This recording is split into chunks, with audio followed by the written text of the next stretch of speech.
Hello future doctors. तो आज के इस वीडियो में हम काफ़ी इंपॉर्टेंट टॉपिक डिस्कस करने वाले हैं कैटेगरी सर्टिफिकेट के बारे में। नीट यूजी के एप्लीकेशन फॉर्म में बच्चों को काफ़ी दिक्कतें आ रही हैं कैटेगरी सर्टिफिकेट को लेके। तो कैटेगरी सर्टिफिकेट से रिलेटेड सारे डाउट आज इस वीडियो में आपके क्लियर हो जाएंगे।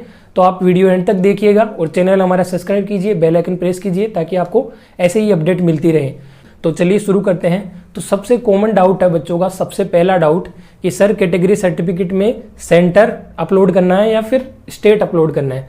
देखिए कैटेगरी सर्टिफिकेट दो टाइप के होते हैं, एक तो सेंटर का आता है और एक स्टेट का आता है। तो बच्चे पूछ रहे हैं कि कौन सा अपलोड करना है।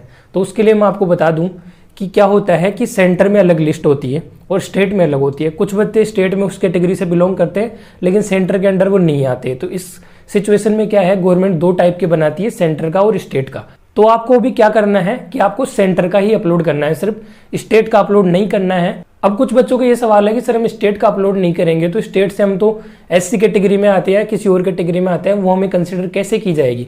तो उसके लिए ये जवाब है कि काउंसलिंग में आपसे अलग से फॉर्म भरवाए जाएंगे। काउंसलिंग के अंदर आपकी स्टेट की काउंसलिंग के अंदर आपको सर्टिफिकेट दोबारा से अपलोड करना पड़ेगा। तो स्टेट में आप अलग से कंसिडर कर लिया जाओगे इस कैटेगरी के अंदर। ऑल इंडिया काउंसलिंग के लिए आपको अभी नीट यूजी के एप्लीकेशन फॉर्म में सेंटर का ही अपलोड करना है। आप सेंटर से किस कैटेगरी में आते हो उसी का आपको अपलोड करना है, आपको स्टेट का अपलोड नहीं करना है उसके अंदर।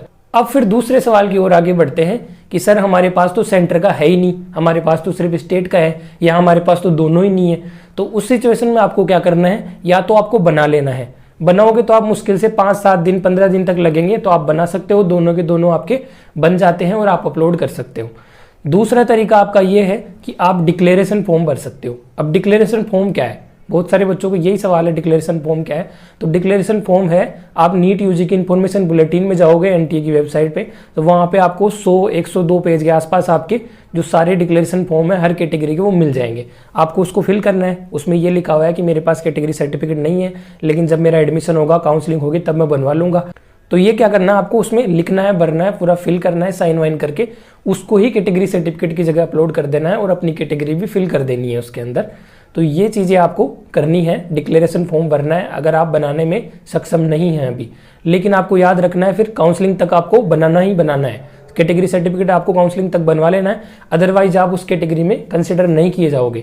जैसे कोई बच्चा है, मान लो कि ओबीसी कैटेगरी का है, उसके पास ओबीसी का कास्ट सर्टिफिकेट नहीं है सेंटर का, तो वो क्या करेगा, अभी डिक्लेरेशन फॉर्म भर देगा, लेकिन जब काउंसलिंग होगी ना तब उसको चाहिएगा। तो इसलिए उसको पहले ही बनवा के रखना है ताकि काउंसलिंग तक काम आ जाए वो।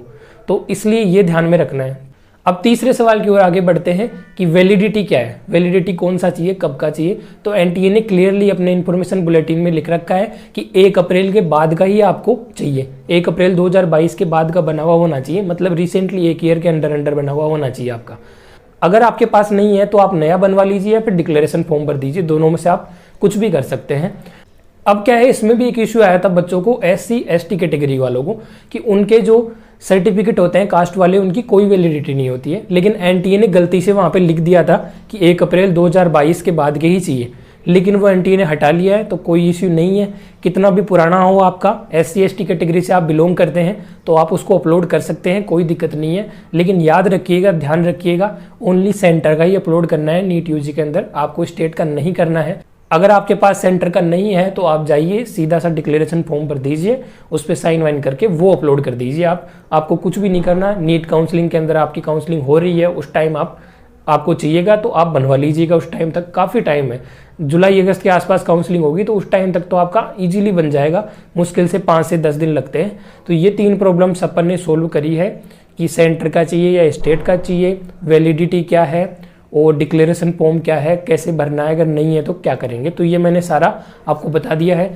और एक और चीज़ है कि बच्चे पूछ रहे हैं कि कहाँ से बनवाना है, तो उसके लिए आपका स्टेट ही बनाता है। स्टेट में जो ई मित्र होते हैं आपके आसपास के या फिर आपकी जो तहसील होती है वहाँ से जाके आप बनवा सकते हैं। वहाँ से दोनों इश्यू हो जाते हैं। सेंटर वाले के लिए आपको दिल्ली जाने की जरूरत नहीं है, सेंटर में जाने की जरूरत नहीं है, आपको वहीं बन जाएगा, दोनों एक साथ इश्यू हो जाते हैं। तो आप दोनों कॉलम पे टिक करके आप वहाँ बनवा सकते हैं जो फॉर्म आता है उसके अंदर। तो इसलिए आप वहाँ से बनवा लीजिएगा, कोई दिक्कत नहीं है, वरना सेल्फ डिक्लेरेशन फॉर्म भर दीजिएगा, बाद में बनवा लीजिएगा। तो यह आप अपनी सहूलियत के हिसाब से देख लीजिएगा। तो ये कॉमनली डाउट्स बच्चों के आ रहे थे जो मैंने इस वीडियो में सारे सोल्व कर दिए हैं। अगर आपका फिर भी कोई डाउट बच गया है तो आप कमेंट बॉक्स में जरूर बताइए, हम सोल्व करने की कोशिश करेंगे।